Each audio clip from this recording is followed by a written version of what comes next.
Hello everyone.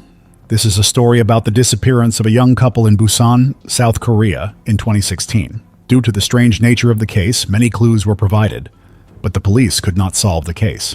Therefore, this case has become a troubling issue in South Korea. Over the years, major media outlets have continuously reported on it extensively, making the case a familiar name that everyone knows when mentioned. So what happened that year, and how did the events unfold that garnered so much public interest? Let's delve deeper into this case. On May 31st, 2016, a man claiming to be the father of Choi Seong-hee, a 33-year-old famous stage actress, went to the local police station to report that his son and daughter-in-law had been missing for 3 days and he could not contact them. Choi's husband, Jeon Min-gun, 34 years old, owned a shop in Busan. When Choi's father went to the store to look for his son, he was not there, and the employees said they had not seen Jeon since the 28th. He grew more anxious as he had tried to contact them for the past 3 days but received no response. When the police came to check the young couple's apartment, they found a dog running out of the house. Jeon's father said this was the couple's beloved pet, and if they were away for a long time, they would definitely take the dog with them. After entering the room, the police noticed that it was very clean and tidy, with no signs of any struggle or break-in. The house looked completely normal, with leftover food on the table, unwashed dishes, and some of the couple's personal belongings still in their places untouched. With the consent of Officer John, the police searched the room and discovered that 4 items were missing from the house, such as the clothes Choi usually wore, a laptop, a wallet, and both of their passports. It seems they had left hastily and only taken some simple clothes, their wallets and passports, to go abroad. The police checked the immigration records and found that the two had not left the area. They then reviewed the surveillance camera footage in the apartment building's elevator and saw images of the two of them in the elevator on the night of May 27th into the early morning of the next day. According to the camera footage from May 27th, after participating in rehearsals for a new play at the theater troupe, Choi had stopped by a supermarket to buy some household items and food before returning to the apartment. At 11:31 p.m., she appeared normal, carrying the items she had just purchased. Around 3:45 a.m., John also appeared in the elevator with a normal expression, explaining that he had been out drinking with friends late that night. However, the police could only find surveillance footage of them entering the apartment building but not leaving it. Since their apartment was on a high floor, they would have had to take the elevator, but the elevator camera did not have any information about them leaving the building. Then on May 28th at 3:56 p.m., Choi texted the theater troupe saying they would not be able to perform due to some unexpected matters. By checking the call history, the police discovered that the couple had called a friend at 2:30 p.m. that same day, saying they would not be able to go to the bar as originally planned because they had to take care of some personal matters. These clues made the case even more mysterious, as they indicated the couple had different activities and schedules than usual before their disappearance.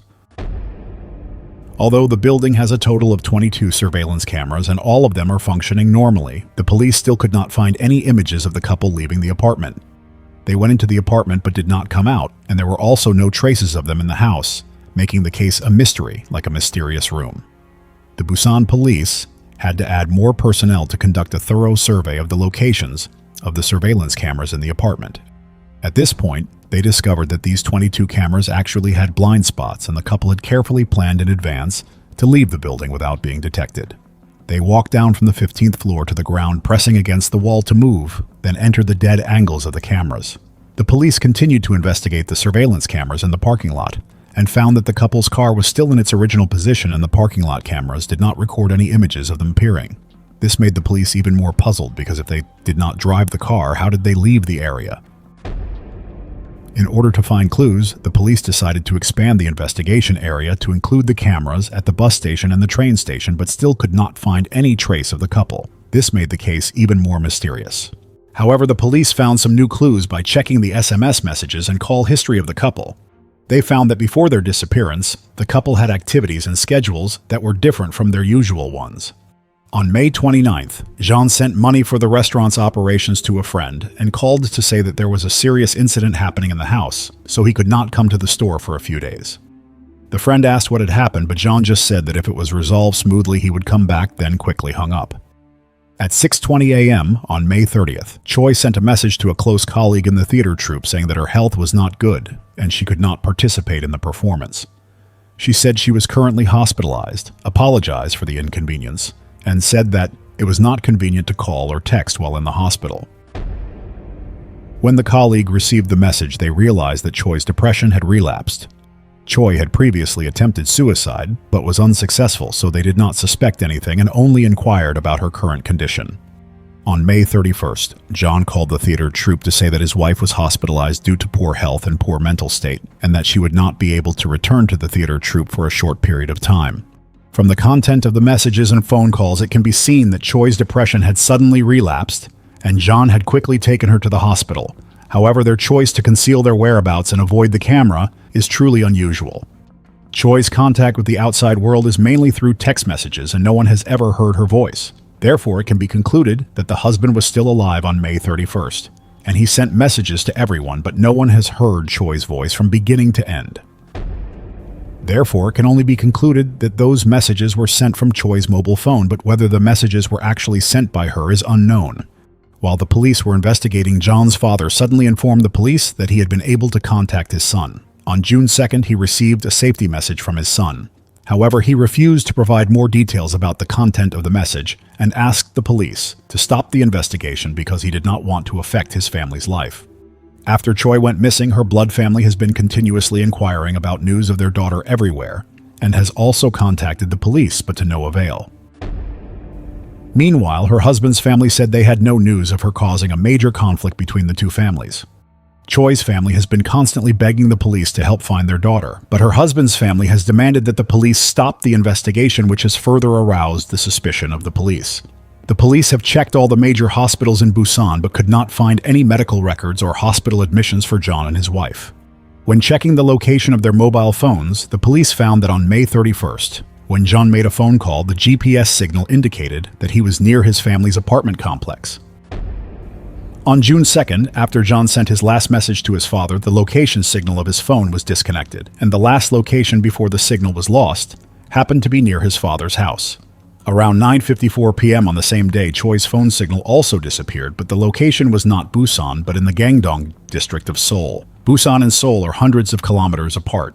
The cars of the two people have not moved and are still in the parking lot, which makes people wonder if they went there together or if only Choi went. While the police investigation was at an impasse, a new clue emerged, making the case even more complex. The police discovered that John had a high school sweetheart named Yoon Mi-jin, and they had dated for many years, but their families strongly opposed the relationship, and they had to break up.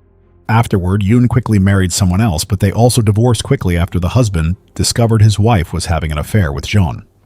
2 years after the divorce, Yoon met her current husband, and they got married and settled in Norway, while John also met his wife Choi. However, John could not separate himself from his feelings for Yoon, and he even bought a separate phone to stay in touch with her. Before John and Choi got married in 2015, Yoon's daughter from her second marriage passed away due to illness in Norway, an event that caused Yoon great grief and stress.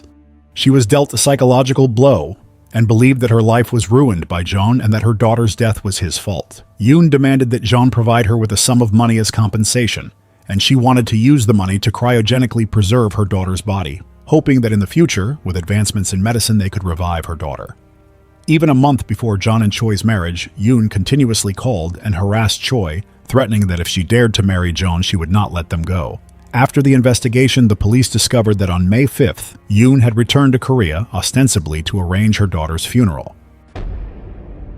However, there were several unusual points, such as the fact that she did not stay at home or in a hotel to rest, but instead chose places like saunas and motels that did not require identification, and she only used cash, not her card.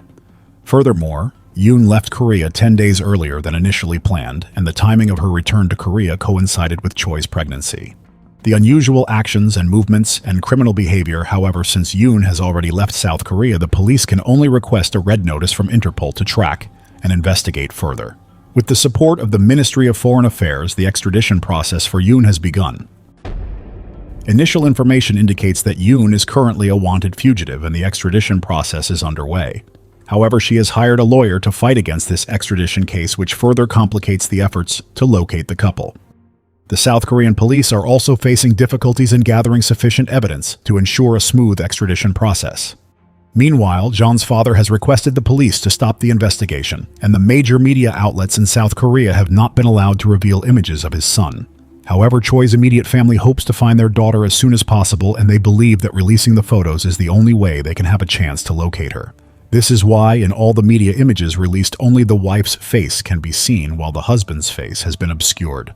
In September 2016, about 4 months after the couple went missing, a hospital nurse reported to the police that someone had tried to obtain a prescription for antidepressants. Based on this information, the police later extracted security camera footage and discovered that the person was Jean's father. Although Jean's father is clearly a suspect, the police were unable to charge him due to lack of conclusive evidence. The $30 million that the couple had deposited in the bank before their disappearance remains untouched, and there has been no news about them. On March 11, 2019, the South Korean police announced that they would continue investigating the case and requested the media's involvement. They publicly released the real names and ages of both victims. To this day, the South Korean police have not given up on the investigation and continue to call for public participation, with the hope of finding the couple no matter the outcome as long as they return safely. How do you feel about this story? Leave a comment below so we can discuss it together, and if this story has left an impression on you, please like and subscribe to support me. Thank you for watching. Goodbye.